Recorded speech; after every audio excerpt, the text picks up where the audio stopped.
Aujourd'hui, nous allons nous pencher sur un sujet essentiel, celui des droits des étrangers vivant en France. Est-ce que vous savez pourquoi la France est qualifiée de pays des droits de l'homme? Est-ce qu'il vous est une fois arrivé de vous poser cette question? Alors, il faut savoir qu'elle est qualifiée ainsi notamment parce qu'elle a été la première nation à adopter une déclaration des droits de l'homme en 1789. Cela signifie que quel que soit votre statut, c'est-à-dire que vous ayez ou non un titre de séjour, la France vous reconnaît, c'est-à-dire qu'elle reconnaît des droits à chaque personne présente sur son territoire. Pour moi, il est crucial de connaître ces droits, surtout si vous êtes nouvellement arrivé dans ce pays, parce que comprendre vos droits vous permettra non seulement de vous défendre en cas de violation de ceux-ci, mais aussi de mieux vous intégrer dans la société. Voyons ensemble 6 droits sociaux qui sont reconnus aux étrangers en France. Il y a plusieurs droits, mais j'ai décidé de vous parler de 6 droits sociaux. Voilà. Retenez qu'un certain nombre de droits peuvent être soumis à des conditions liées à la légalité du séjour, c'est-à-dire pour pouvoir bénéficier de ces droits, il faut avoir un titre de séjour, tandis que d'autres ne le sont pas. Le premier droit est le droit à la domiciliation. Ce droit signifie que toute personne, même sans domicile fixe, a le droit d'obtenir une adresse officielle. Cette adresse est nécessaire pour recevoir un courrier, des courriers, ce qui facilite l'accès aux procédures administratives et aux droits sociaux tels que les prestations sociales. Ainsi, les CCAS, c'est-à-dire les centres communaux d'action sociale, ont l'obligation d'assister les personnes dans cette démarche. De plus, le manque d'une adresse stable ne peut pas être utilisé comme excuse pour refuser l'accès à un service essentiel prévu par la loi. Passons maintenant au deuxième droit qui est celui des droits aux prestations sociales.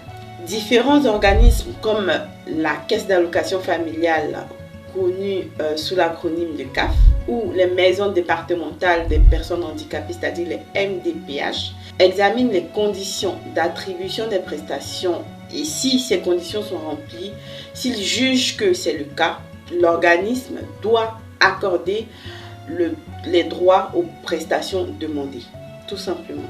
Le troisième droit qui est très important est celui de la protection maladie. Et selon ce droit, toute personne qui vit en France, y compris celles qui sont en situation irrégulière, a droit à une protection maladie qui couvre l'ensemble des dépenses de santé. Ainsi, si les conditions sont remplies également, les caisses d'assurance maladie ont l'obligation d'ouvrir des droits à des prestations pour se faire soigner. Ces dispositifs incluent donc l'assurance maladie pour les personnes en situation irrégulière, c'est-à-dire pour les personnes qui ont des papiers, et l'AME, c'est-à-dire l'aide médicale d'État pour ceux qui sont en situation irrégulière depuis plus de 3 mois, et d'autres dispositifs qui visent notamment à faciliter l'accès aux soins pour les plus démunis. Le quatrième droit, c'est le droit à la scolarisation. Ce droit, il est fondamental et garanti par la loi.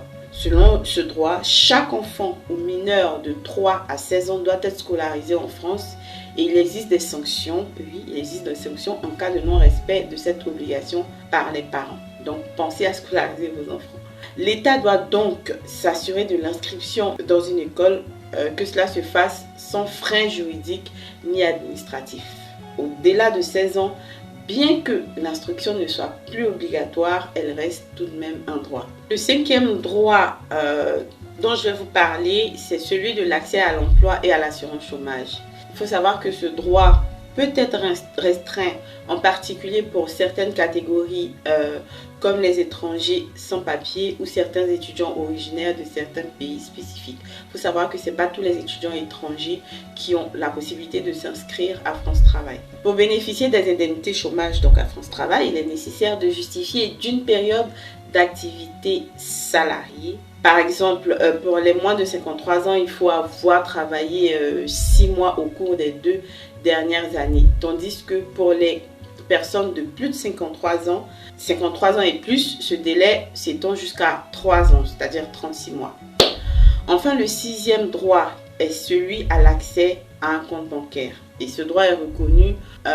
En fait, en vertu de ce droit, chaque personne a le droit d'ouvrir un compte bancaire. La loi a été renforcée récemment en juin 2022 et elle prévoit que si la banque ne répond pas dans un délai de 15 jours suite à une demande d'ouverture, cela équivaut à un refus et ce refus peut être contesté. Dans ce cas, la Banque de France peut désigner un établissement prêt à ouvrir un compte pour la personne concernée. Voilà, nous avons passé en revue quelques-uns des droits fondamentaux des étrangers en France. J'espère que vous trouverez cela utile et que cela vous éclairera dans vos démarches. Voilà. Dans la prochaine vidéo, je toucherai un peu aux obligations qui incombent aux étrangers vivant en France. Un sujet aussi important car c'est vrai que vous avez des droits, mais vous avez également des devoirs ou obligations à respecter pour pouvoir rester en France. Merci de m'avoir suivi. N'oubliez pas de vous abonner pour ne pas rater mes prochaines publications et partager cette vidéo pour aider d'autres personnes qui pourraient bénéficier de ces informations. À très bientôt. Rappelez-vous, connaître vos droits est la première étape pour vivre sereinement et vous intégrer en France. N'hésitez pas à partager cette vidéo pour informer d'autres personnes sur les droits. À bientôt.